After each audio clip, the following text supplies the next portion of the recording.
Hi all, இன்றைக்கி negatives of CNG தான் பார்க்க போகிறோம்.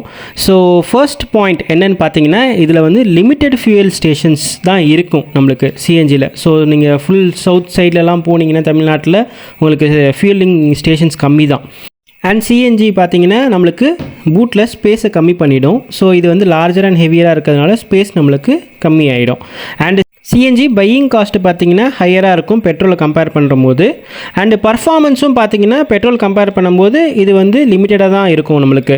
ஸோ ஒரு மலையில் ஏறுறீங்க இந்த மாதிரிலாம் சுச்சுவேஷனில் நம்மளுக்கு பெட்ரோல் கார் கம்பேர் பண்ணும்போது இதோட பவர் வந்து it will be on lesser side தான்.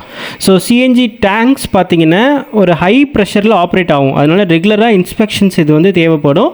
அண்டு ஏதாவது கேஸ் லீக்கேஜ் அப்படின்னா ஆச்சுன்னா இது எக்ஸ்ப்ளோஷன்ஸ்க்கான பாசிபிலிட்டிஸ்லாம் இருக்குது. அண்ட் சிஎன்ஜி பார்த்தீங்கன்னா லோவர் ரீசேல் வேல்யூ இருக்கும். அண்ட் மோர் ஓவர் நம்மளை ஃபஸ்ட்டு டைம் வண்டி ஸ்டார்ட் பண்ணும்போது பெட்ரோலில் தான் ஸ்டார்ட் பண்ணணும். அதுவே உங்களுக்கு பெரிய டிஸ்அட்வான்டேஜ் தான். பெட்ரோல் இல்லாமல் வெறும் சிஎன்ஜியில் மட்டும் ரன் பண்ண முடியாது வண்டியை ஸ்டார்ட் பண்ணுறதுக்கு.